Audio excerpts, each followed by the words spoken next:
अस्सलाम वालेकुम, मैं हूं इमरान आज़म और आप देख रहे हैं मेरा यूट्यूब चैनल इमरान आज़म व्यूज़। नाज़रीन, 190 मिलियन पाउंड केस के फैसले के बाद अब उसके आफ्टर शॉक्स आ रहे हैं और यही जो आफ्टर शॉक्स हैं इन्हीं की बुनियाद पे अब मुस्तकबिल का जो सियासी मंजरनामा है वो तख्लीक होता हुआ नज़र आ रहा है। इस सब पे हम बात करेंगे। अहम तरीन बयानात आए हैं दोनों जानिब से, वो आपके सामने रखूंगा और उसके बाद अपना तजिया भी पेश करूंगा। लेकिन इससे पहले आपसे गुजारिश कि अगर आप मेरे चैनल पर नए हैं तो इमरान आज़म व्यूज़ को सब्सक्राइब ज़रूर कीजिए, बेल आइकन दबाइए, वीडियो पसंद आए तो इसे लाइक और शेयर ज़रूर कीजिएगा।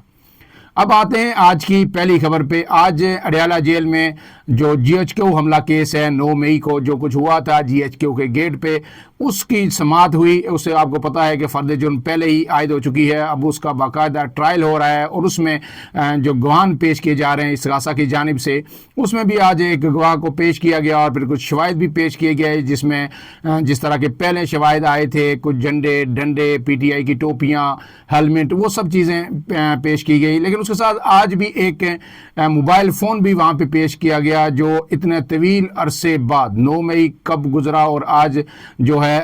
जनवरी का महीना है, तो अब तक वो मोबाइल फ़ोन बिल्कुल पूरी तरह चार्ज था और अहम बात यह है कि वो ऑन भी था। वो भी अदालत में शवाहिद के तौर पे पेश किया गया कि वहाँ से मिला है जहाँ पे ये कुछ GHQ गेट पे PTI कारकुनान ने हमला किया। वहाँ पे शेख रशीद भी मौजूद थे, उनकी भी इमरान खान से मुलाकात हुई और वकील फैसल चौधरी की भी मुलाकात हुई। फैसल चौधरी ने बाहर आके मीडिया टॉक की और बड़ी ही अहम टॉक थी और उससे ये पता चलता है कि इमरान खान एक मरतबा फिर उसी मूड में चले गए हैं जिसमें वो पिछले 1.5 साल रहे हैं। यानी उन्होंने एक बार फिर ये तय कर लिया है कि वो अब भरपूर मज़ामत करेंगे जो उनका खासा थी और जिसकी वजह से PTI अब तक जो है इमरान खान न टूटे हैं न झुके हैं और PTI अब तक जो है सियासत के अंदर इररेलेवेंट नहीं हुई। तो उन्होंने आज जो पैगाम दिया है जो फैसल चौधरी ने बाहर आके रखा मीडिया के सामने, वो मैं आपके सामने पढ़ देता हूँ और फिर उसके बाद हम आगे चलते हैं। आज जो फैसल चौधरी की ज़बानी जो चीज़ें मीडिया तक पहुंची, उसमें इमरान खान ने पहले ये कहा कि हम आखिरी गेंद तक खेलेंगे, हम आमराना निज़ाम के आगे नहीं झुकेंगे। इसके बाद उन्होंने कहा कि हम जेलों में रहने को तैयार हैं, लेकिन इससे आगे जो बात उन्होंने कही है वो उनके मुस्तकबिल के अज़ाइम का पता देती है कि वो अब क्या करने जा रहे हैं। उन्होंने कहा है लेकिन इस आमरीत और यहिया खान पार्ट 2 को नहीं मानेंगे। ये इमरान खान कह रहे हैं, गोया बराह रास्त ये मैसेज दिया गया है कि हम किसी सूरत अब झुकेंगे नहीं। जो कुछ हमारे साथ होना था हो चुका। इसके बाद जो है शायद ये जो गुफ्तो शनीद है या ये जो कुछ इमरान खान के रवैये में लचक आई थी जो उनके पार्टी लीडर्स ने उनको कन्विंस किया था, वो भी अब ख़त्म होने जा रही है। फैसल चौधरी ने कहा है कि बानी PTI इमरान खान पुरअज़्म और मुकम्मल हौसले में हैं। बानी PTI ने इसके बाद अली अमीन गंडापुर को हदायत जारी की हैं। वो क्या हैं? फैसल चौधरी का कहना है कि बानी PTI ने ये कहा है, जिस तरह पहले भी ऐलान कर चुके हैं बानी PTI के 8 फरवरी यानी जो इलेक्शन का दिन था, आपको पता है गुज़श्ता साल 8 फरवरी को इलेक्शन हुए तो इमरान खान ने कहा था कि हमारा मैंडेट चोरी किया गया है। अब उन्होंने कहा, ऐलान किया हुआ था कि 8 फरवरी को पूरे मुल्क में यौम स्याह मनाया जाएगा। आज उन्होंने गंडापुर को ये हदायत जारी की हैं कि जो खैबर पख्तूनख्वा से तमाम काफ़िले पेशावर में पहुंचेंगे और पेशावर में एक बड़ा अवामी इज्तिमा होगा, जबकि मुल्क के दीगर जो हिस्से हैं उनमें तमाम लोग अपने अपने हलकों में जो अरकान कौमी और सूबाई असम्बली हैं वो वहाँ पे एहतजाज करेंगे 8 फरवरी को, जो उनका मैंडेट PTI का चलाया गया था उसके ख़िलाफ़। उसके बाद उन्होंने ये भी कहा कि पेशावर में उस दिन मुकम्मल शटर डाउन होगा। और इसके बाद उन्होंने इमरान खान ने यह भी कहा कि ये जो लोग हैं, जो भी पार्टी रहनुमा हैं, अरकान सूबाई असम्बली हैं, उनकी कारकर्दगी का भी जायज़ा लिया जाएगा। इसके बाद इमरान खान ने, आपको पता है कि पहले भी अली अमीन गंडापुर को यह हदायत की थी वाज़े तौर पर कि पार्टी की कोर कमेटी का इजलास बुलाया जाए। तो अब यह खबर सामने आई है कि आज रात तकरीबन 10 बजे के करीब जो है ये पार्टी की कोर कमेटी का इजलास भी बुला लिया गया है और उसमें अहम तरीन फैसले किए जाएंगे 8 फरवरी के हवाले से भी, मुज़ाकरात के हवाले से भी और मुस्तकबिल की PTI की सियासत क्या रुख अख्तियार करेगी उस हवाले से भी। اس کے بعد عمران خان نے جو القادر ٹرسٹ کیس کا فیصلہ تھا اس پہ انہوں نے کہا ہے کہ یہ جو القادر ٹرسٹ ہے یہ نہ تو بلاول ہاؤس ہے اور نہ ہی ایون فیلڈ ہاؤس ہے۔ کل پنجاب پولیس نے جس طرح جا کے یونیورسٹی پہ قبضہ کیا اور طلباء کو وہاں سے باہر نکالا، ڈرایا دھمکایا، یہ ناقابل قبول ہے۔ میں اس کی سخت مذمت کرتا ہوں اور اس یونیورسٹی کو کسی صورت ہم جو شریف خاندان کے حوالے نہیں کریں گے۔ اس کے بعد عمران خان نے ایک اور بڑی اہم بات کی جو فیصل چودھری نے بتائی۔ انہوں نے کہا ہے کہ میرے پہ الزام یہ ہے کہ عمران خان نے 190 ملین پاؤنڈ کیس میں ایک لفافہ جو بند لفافہ پیش کیا تھا کیبنٹ میں اور اس کی منظوری لی، جس میں گواہان بھی ان کے خلاف پیش ہوئے جو وفاقی وزراء تھے اس وقت کے کیبنٹ کے اندر موجود تھے اس اجلاس میں۔ تو انہوں نے کہا ہے کہ یہ جو بند لفافہ ہے اب یہ حکومت کے پاس ہے، اداروں کے پاس ہے، تو حکومت اس لفافے کو فوری طور پر کھولے۔ تحقیقاتی اداروں کے پاس ہے، تحقیقاتی ادارے اس لفافے کو کھولے اور دیکھیں کہ اس کے اندر کیا لکھا ہوا ہے، اور نہ صرف اس کو کھول کے دیکھیں بلکہ اسے پبلک کریں، عام عوام تک پہنچائیں تاکہ جو سچ اور جھوٹ سامنے آئے۔ لہٰذا اس کو میں مطالبہ کرتا ہوں کہ فوری طور پر اس لفافے کو کھول کے اس کے اندر جو خط تھا، جو ڈاکومنٹ تھا، اس کو پبلک کیا جائے۔ اس کے بعد عمران خان نے یہ کہا ہے کہ ہم ہمیشہ نیوٹرل امپائر کے ساتھ کھیلنا چاہتے ہیں اور اب بھی ہمارا موقف یہی ہے، اور انہوں نے کہا ہے کہ پی ٹی آئی یہ جمہوریت کی بالادستی، آئین کی بالادستی اور شخصی آزادیوں کے لیے اپنی جدوجہد جاری رکھے گی، اور انسانی حقوق کی جو خلاف ورزیاں ہیں ان کے خلاف جو پی ٹی آئی جنگ لڑ رہی ہے انشاءاللہ یہ میچ تحریک انصاف ہی جیتے گی۔ اب اس کے یہ جو بیانات آئے ہیں اور جو آپ کو بیرسٹر گور نے بیان دیا تھا کہ آرمی چیف کے ساتھ ہماری براہ راست بھی ملاقات ہوئی ہے، اس پہ نون لیگ کی جانب سے بھی بڑا سخت موقف آ رہا ہے، اور اس پہ آج عرفان صدیقی جو حکومتی مذاکراتی کمیٹی کے رکن ہیں انہوں نے ایک ٹویٹ کیا ہے اور اس میں انہوں نے اہم باتیں کی ہیں۔ وہ باتیں کسی حد تک میں سمجھتا ہوں کہ جسٹیفائیڈ بھی ہیں جو وہ کہہ رہے ہیں۔ وہ ٹویٹ میں آپ کے سامنے رکھ دیتا ہوں کہ عرفان صدیقی نے کیا کہا۔ عرفان صدیقی نے یہ کہا ہے کہ مجھے بیرسٹر علی گور کی آرمی چیف سے ملاقات کی ساری تفصیلات اور مکالموں کا علم ہے، لیکن اگر بیرسٹر گور صاحب ایسے ہی سمجھتے ہیں اور اگر علیمہ خان صاحبہ بھی اس ملاقات کو جو آرمی چیف کے ساتھ ہوئی ہے اسے خوش آئند قرار دے رہی ہیں اور عمران خان بھی اطمینان کا اظہار کر رہے ہیں، اور علی گور اسے بیک ڈور پروسیس کا نام دیا ہے اور کہا ہے کہ بیک ڈور پروسیس بھی چلے گا اور فرنٹ ڈور پروسیس بھی چلے گا، تو یہ دو تین دروازوں کے مذاکرات کبھی نہیں چلا کرتے۔ آگے وہ کہتے ہیں کہ جب وہ یہ کہتے ہیں کہ ہماری بات چیت براہ راست اعلیٰ ترین فوجی سطح پر شروع ہو گئی ہے اور بڑی اطمینان بخش ہے، تو ہمارے سامنے جن لوگوں کو بٹھایا ہوا ہے یعنی جو پی ٹی آئی کی مذاکراتی کمیٹی ہے ان کو بتائیں کہ یار چھوڑ دیں یہ ایفرٹ، اب ہمیں وہ دروازہ مل گیا ہے جس کے لیے ہم 1 سال سے کوشش کر رہے تھے اور وہ کھل بھی گیا ہے، اب چھوٹے چھوٹے دروازوں، کھڑکیوں اور روشن دانوں میں جھانکنے کا کوئی فائدہ نہیں ہے۔ یہ کہہ رہے ہیں جناب عرفان صدیقی صاحب پی ٹی آئی کے لیے کہ اپنی کمیٹی کو پھر بتا دیں کہ ہماری آرمی چیف سے بات شروع ہو گئی ہے، لہٰذا یہ مذاکرات چھوڑ کے اٹھ جائیں، اصل دروازہ کھل گیا ہے۔ جہاں عمران خان بار بار کہہ رہے تھے کہ میں صرف اسٹیبلشمنٹ سے مذاکرات کروں گا، وہیں سے ہمیں ریلیف مل سکتا ہے، یہ بے اختیار حکومت ہے، بے اختیار لوگ ہیں، اور انہوں نے یہ کہا ہے کہ یہ عمران خان یہ بات اپنی مذاکراتی کمیٹی کو بھی سمجھا دیں۔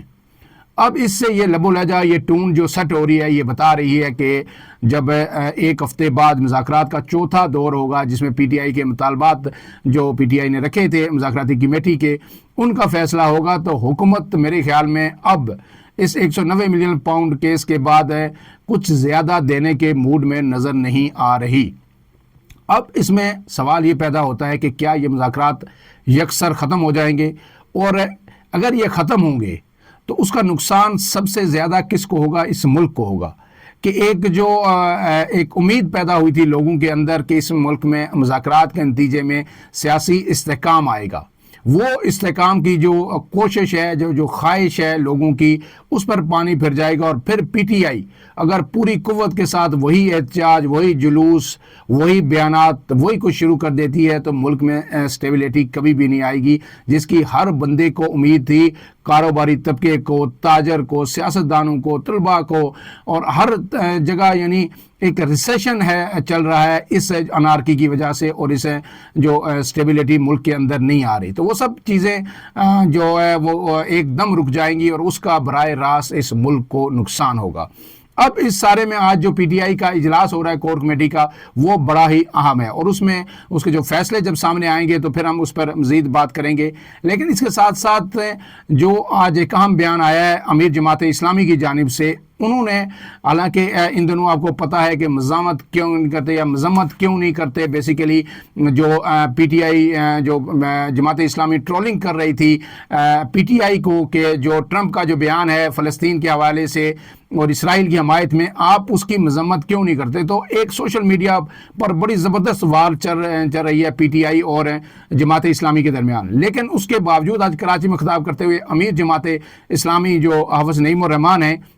उन्होंने दो टोक और वाज़े अल्फाज में ये कहा कि बानी पीटीआई पर मुकदमात सियासी बुनियादों पर हैं जिन्हें ख़त्म होना चाहिए। तो ये बड़ा ही अहम बयान है जो जमात इस्लामी की जानिब से कि एक बड़ी जमात जो है कि सरबराह जो है, उन्होंने भी आज ये ऐलान कर दिया है कि, और ये वो उन्हें यकीन है या वो समझते हैं कि ये सियासी नौयत के मुकदमात हैं और ये ख़त्म होने चाहिए। तो अगर ये उनका बयान ज़ाहिर है पूरी जमात इस्लामी को मानना होगा, और अगर मानेंगे तो मेरे ख्याल में जो सोशल मीडिया पर दोनों जमातों के दरमियान जो एक जंग चल रही है उसकी शिद्दत में भी कमी आएगी। अब इसके साथ मौलाना फजल रहमान का बयान भी बड़ा ज़बरदस्त है। उन्होंने 4 सदा में ख़िताब किया। आपको पता है कि आजकल वो बड़े बड़े अवामी इज्तिमात कर रहे हैं, और उनकी मैं 2 से 3 लाइनें आपके सामने रखूँगा कि फजल रहमान की टोन इस वक्त क्या है। और ये सारे बयानात मेरे आपके सामने रखने का मकसद ये है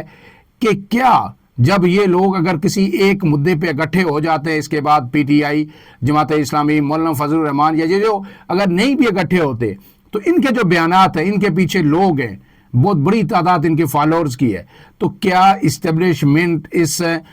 जो माहौल है इसको मज़ीद फेस कर सकेगी सिर्फ नून लीग की हुकूमत की कास्ट पर, यह देखना बहुत ही अहम है। मौलाना फजल रहमान ने कहा कि हमने दलील और मोहब्बत से बालादस्त कुव्वतों को समझाया है। झूठ मूठ और धांधली के इलेक्शन तो हसीना वाजिद भी जीती थी, शराफत से हमारी बात मान लो। मौलाना ने बड़े ही सख्त अल्फाज इस्तेमाल किए हैं कि हमने उन्हें बताया है कि ये झूठ के इलेक्शन है, ये 47 फॉर्म 47 की असम्बली है, और ये इस तरह के इलेक्शन तो बार बार हसीना वाजिद भी कर रही थी बांग्लादेश में, लेकिन उसके बाद फिर उसके साथ क्या हुआ सब ने देखा। लिहाजा हम दलील से भी आपको समझा रहे हैं, मोहब्बत से भी समझा रहे हैं, हमारी बात को मान लिया जाए। उन्होंने कहा कि इस डमी असम्बली में बैठने की हमें कोई ख्वाहिश नहीं, लोग वोट किसी को डालते हैं और कामयाब कोई और होता है। अब इसमें शेख रशीद साहब भी आज इमरान खान से, मैंने जिस तरह आपको पहले बताया, और वो कह रहे हैं कि मैं उनसे मिला हूं, उनका बहुत ही जो है अच्छा जज्बा है, वो पुरअज़्म है। और मैंने शेख रशीद साहब ने कहा कि मैंने इमरान खान का आज बोसा भी लिया, और मैंने उन्हें कहा कि फ़िक्र मत करें, हाई कोर्ट से बिल्कुल ये ज़मानत हो जाएगी। लेकिन इमरान खान को तो मुझे ऐसा लग रहा है देख के कि कोई फ़र्क ही नहीं पड़ा कि ये फ़ैसला क्या आया या कैसा किस तरह का आया। और उसके बाद मैंने इमरान खान को ये भी कहा कि ये तो चलती है तुझे ऊंचा उड़ाने के लिए, कि ये जो हवा है ये तुझे ऊंचा उड़ाने के लिए चल रही है, और अगर आप साबित कदम रहेंगे तो आप ज़रूर सुरखरू होंगे। और इसके बाद आखिरी जो व्लॉग लंबा हो रहा है, लेकिन आखिरी आम बात जो है, आपको पता है कि जो है परसों, कल संडे है, और फिर जो है मंडे को 20 तारीख को अमेरिकी सदर डोनाल्ड ट्रंप का अहम तरीन जो हल्फ होने जा रहा है, उससे जहाँ पूरी दुनिया की उस पर नज़रें हैं, क्योंकि ट्रंप के सिर्फ पाकिस्तान की सूरत हाल के हवाले से नहीं, उन्होंने कनाडा के हवाले से भी अहम बयान दिया, उन्होंने बाकी दिगर ममालिक के हवाले से भी जो अपने अज़ाइम ज़ाहिर किए हैं। तो दुनिया सारी देख रही है कि इसके बाद ट्रंप क्या करेंगे। वहीं पाकिस्तान में तहरीक इंसाफ ने बहुत सारी उम्मीदें वाबस्ता कर ली हैं डोनाल्ड ट्रंप से कि वो आएंगे, वो इमरान खान को बाहर निकालेंगे, पाकिस्तान की इस्टेब्लिशमेंट पे, पाकिस्तान की हुकूमत पे वो दबाव डालेंगे। लेकिन ऐसे में जो खारजा उमूर के माहिरीन हैं वो ये एक सवाल कर रहे हैं और ये सवाल उठा रहे हैं। वो कह रहे हैं कि बेशक रिचर्ड ग्रेनियल के बयानात जो भी हों, डोनाल्ड ट्रंप के बयानात जो भी हों, لیکن جب پاکستان کے حوالے سے پالیسی بنے گی تو پہلے سی آئی اے اپنی بریفنگ دے گی، پینٹاگون بریفنگ دے گا، مختلف جو ادارے ہیں وہاں پہ ایجنسیز ہیں وہ وہاں پہ بریفنگ دیں گی، اور پھر بریفنگ جب وہ دیں گی کہ عمران خان کا امریکہ کے حوالے سے ماضی کیا رہا، تو یہ بات تو کسی سے ڈھکی چھپی نہیں ہے کہ عمران خان کا جو پورا کیریئر ہے، سیاسی کیریئر، وہ امریکہ مخالف ہی رہا ہے۔ اور ایسے میں جب ان کو بیانات ان کے جو پالیسی ان کے سامنے آئے گی تو اس کے بعد پھر اگر امریکہ سب چیزوں کو بلا کے ٹرمپ انتظامیہ اگر یہ کہتی ہے کہ ہم فراموش کرتے ہیں عمران خان کے ماضی کو، انہیں کیا کہا کیا نہیں کہا، اور جو پی ٹی آئی کے لوگ یا لابیز جو اس وقت امریکہ کے اندر متحرک ہیں، جو کانگریس مین ہیں، ان سے رابطے کر رہی ہیں، جو لوگ پی ٹی آئی کے ہیں یا جو ہمارا ڈائسپورا ہے یو ایس اے میں، وہ جو عمران خان کے لیے کام کر رہا ہے کہ ٹرمپ انتظامیہ کو رام کیا جا سکے، کوئی عمران خان کے رہائی کے لیے کوششیں کرے، اگر وہ منانے میں بھی کسی طرح کامیاب ہو جاتا ہے، اور تو پھر اس کے بعد سوال یہ آئے گا کہ اگر امریکہ اتنا زیادہ کچھ کرے گا عمران خان کے لیے یا پی ٹی آئی کے لیے، تو پھر اس کے بدلے میں عمران خان امریکہ کے لیے کیا کریں گے؟ کیونکہ اس دنیا میں جو ہے کوئی فری کا لنچ کوئی نہیں ہوتا۔ اگر ٹرمپ کو کوئی ضرورت نہیں ہے، کوئی مسئلہ نہیں ہے کہ عمران خان جیل میں ہیں، نواز شریف ہیں یا آصف زرداری ہیں، لیکن اگر وہ کسی کو جیل سے نکالیں گے تو پھر جو امریکی مفادات ہیں اس خطے کے اندر، وہ اس کی ضمانت بھی ضرور لیں گے کہ ہمیں ہمارے مفادات کا تحفظ کیا جائے۔